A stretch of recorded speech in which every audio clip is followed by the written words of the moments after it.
Our sign language interpreter is Damien Evans. Tonight, former President Uhuru Kenyatta may be warming to make a political comeback after delegates at Limuru 3 meeting unveiled Haki coalition and named him as the leader of the coalition.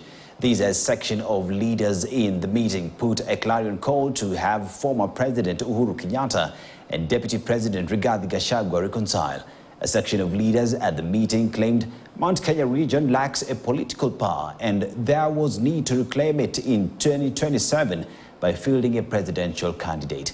KTN's senior political affairs reporter Daniel Kariuki attended the event and now reports.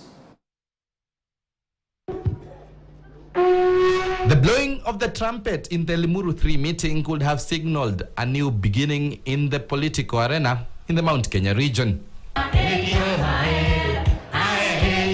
The meeting brought together a section of Mount Kenya leaders from across the Azimio and the ruling United Democratic Alliance UDA party, both elected and former elected leaders. In a meeting addressed largely in the Kikuyu dialect, the leaders pushed for a reconciliation of former President Uhuru Kenyatta and Deputy President Rigathi Gachagua. Maintained 2027, they will have a presidential candidate.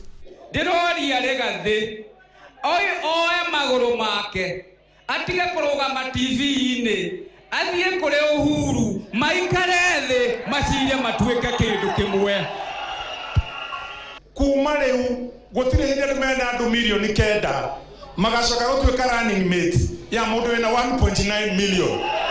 Never again. How can you have 9 million votes muthure mundu wina 1.9 million?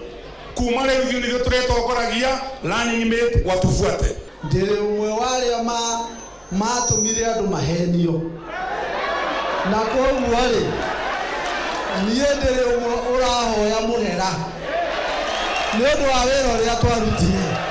Leaders who addressed the meeting were soft on the Deputy President Rigathi Gachagua, while claiming DP Gachagua seemed powerless in Ruto's administration. The leaders also claimed President William Ruto and the opposition leader Raila Odinga were now reading from the same script.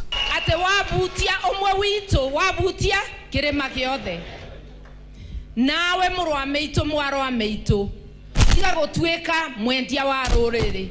Utwekaga niwe uri seragua uthii ugathukie kwa murwa nyuko kana kwa mwarwa nyukwe. Ndugatweke niwe uri kunyanagira mundu wa kirema. Mundu gwetwa Raila Odinga na mundu gwetwa President Ruto mararia kimwe ndagikeno na mojigue ndoiga atiriri Raila Odinga na President Ruto mararia ke. We shall work towards uniting the region in all the 3 thematic areas: political, economic and socio-cultural.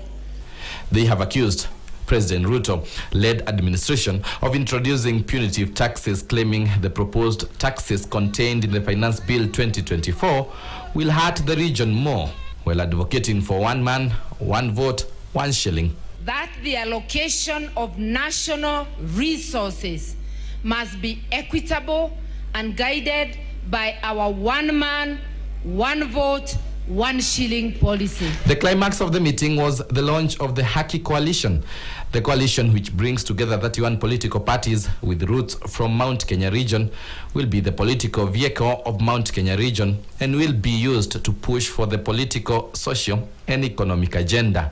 As the Limuru meeting comes to a close and the clarion call the unity of purpose for the Mount Kenya region and also calls to have reconciliation between former President Uhuru Kenyatta and Deputy President Rigathi Gachagua, what will be the next move after this?